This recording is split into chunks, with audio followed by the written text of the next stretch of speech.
కాకినాడ జిల్లాలో ఒకే కుటుంబానికి చెందిన నలుగురు సామూహిక ఆత్మహత్యకు పాల్పడిన ఘటన రాష్ట్ర వ్యాప్తంగా తీవ్ర కలకలం రేపిన సంగతి తెలిసిందే. అయితే ఈ విషాద ఘటనలో రోజుకో షాకింగ్ నిజం వెలుగులోకి వస్తోంది. పంచాయతీరాజ్ ఏఈ నూకరాజు కుటుంబం అసలు ఎందుకు ఆత్మహత్య చేసుకుంది? చనిపోవటానికి ముందే ఆ ఇంజనీర్ రాసిన వీలునామాలో ఏముంది? నదిలో దూకే ముందు ఆ తల్లి తన కొడుకుతో చెప్పిన చివరి మాటలు ఏంటి? అసలు ఈ కథలో ఉన్న సాదిక్ ఖాన్ ఎవరు?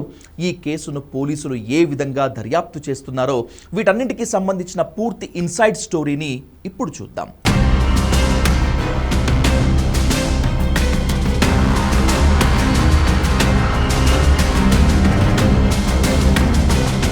ఈ కేసు దర్యాప్తు చేస్తున్న కొద్దీ నూకరాజు కుటుంబాన్ని సాదిక్ ఖాన్ అనే వ్యక్తి ఎంత దారుణంగా వేధించాడో స్పష్టమవుతోంది. ఆత్మహత్యకు 2 నెలల ముందే నూకరాజు స్వయంగా సాదిక్ ఖాన్ ఇంటికి వెళ్ళాడట. ఇప్పటి వరకు ఏం జరిగిందో జరిగింది, ఇకనైనా మా కుటుంబాన్ని వేధించడం ఆపే బాబు అంటూ కాళ్లు పట్టుకున్నంత పనిచేస్తూ వేడుకున్నట్లు సమాచారం. సాదిక్ వేధింపుల వల్ల తమ ఇంట్లో కనీసం మనశ్శాంతి కూడా లేకుండా పోతోందని, తమ ఇంటి వైపు రావద్దని సాదిక్ తల్లిని కూడా నూకరాజు బతిమలాడాడు. అతని తల్లి కూడా కొడుకును మందలించినప్పటికీ సాదిక్ ఖాన్ మాత్రం తన ప్రవర్తన మార్చుకోలేదు. నూకరాజు కుటుంబాన్ని నిరంతరం వేధిస్తూనే ఉన్నాడు. ప్రస్తుతం నూకరాజు కుటుంబం చనిపోయిన తర్వాత పరారీలో ఉన్నాడు సాదిక్. పోలీసులు అతని కుటుంబ సభ్యులను అదుపులోకి తీసుకొని ఎంక్వైరీ చేస్తున్నారు. అయితే ఈ ఆత్మహత్య అనేది అప్పటికప్పుడు తీసుకున్న నిర్ణయం కాదని నూకరాజు ముందే పక్కా ప్లాన్ చేసుకున్నారని గుర్తించారు పోలీసులు. సూసైడ్కు ముందే నూకరాజు ఒక వీలునామా రాసి పెట్టారు. ఆ వీలునామాలో తమకున్న స్థిర చరాస్తులను 3 పేరున రాశారు. అందులో నూకరాజు సోదరితో పాటు మరో 2 పేర్లు ఉన్నట్లు తెలుస్తోంది.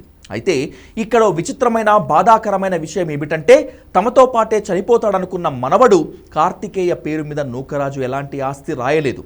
మనవడిని కూడా తమతో పాటే తీసుకుపోవాలని వాళ్ళు ముందే మానసికంగా సిద్ధమయ్యారని ఈ వీలునామా ద్వారా అర్థమవుతోంది. ప్రస్తుతం పోలీసులు ఈ కేసును ఛేదించడానికి డిజిటల్ ఆధారాలపై ఎక్కువగా ఫోకస్ పెట్టారు. గత 2 నెలల కాలంలో నిందితుడు సాదిక్ ఖాన్ ఫోన్ కాల్ లిస్టులో ఉన్న ప్రతి ఒక్కరికి పోలీసులు ఫోన్ చేసి వివరాలు సేకరిస్తున్నారు. అతనితో ఎవరెవరు టచ్లో ఉన్నారు, ఎవరైనా ఈ వేధింపులకు సహకరించారా అనే కోణంలో ఆరా తీస్తున్నారు. అంతేకాకుండా నూకరాజు కుటుంబ సభ్యుల బ్యాంక్ ఖాతాల లావాదేవీలను కూడా పోలీసులు పరిశీలిస్తున్నారు. ఇక పరారీలో ఉన్న సాదిక్ ఖాన్ ఆచూకీ తెలిపిన వారికి రివార్డ్ ఇస్తామని సామాజిక మాధ్యమాల్లో పోలీసులు విస్తృతంగా ప్రచారం చేస్తుండటం ఈ కేసు ఎంత సీరియస్గా మారిందో చెప్తోంది. ఈ కేసులో అత్యంత హృదయ విదారకమైన ఘట్టం ఏమిటంటే, నదిలో దూకటానికి ముందు జరిగిన సంఘటన. నూకరాజు భార్య సౌజన్య నదిలోకి దూకే కొన్ని క్షణాల ముందు తన కుమారుడు కార్తికేయతో ఓ మాట చెప్పిందట. నీకు ఈత వచ్చు కదా, ఒకవేళ నువ్వు బతికి బయటపడితే ఫలానా ఆంటీ వద్దకు వెళ్ళు అని ఓ మహిళ పేరు చెప్పిందట. కార్తికేయ ఈ విషయాన్ని పోలీసులకు చెప్పడంతో ఆ మహిళ ఎవరు, ఈ కుటుంబానికి ఆమెతో ఉన్న సంబంధం ఏమిటి అనే కోణంలో కూడా ఆరా తీస్తున్నారు. అయితే ప్రస్తుతం ఆ మహిళ ఫోన్ స్విచ్ ఆఫ్ వస్తుండటంతో పోలీసులు ఆమె కోసం కూడా గాలిస్తున్నారు. ఓ ప్రభుత్వ అధికారి కుటుంబం ఇలా వేధింపులు తట్టుకోలేక నదిలో దూకి సూసైడ్ చేసుకోవటం అందరినీ కలిచివేస్తోంది. బతికి బయటపడిన ఆ చిన్నారి కార్తికేయ ఇచ్చిన సమాచారంతో పోలీసులు నిందితుడి కోసం గాలింపు ముమ్మరం చేశారు.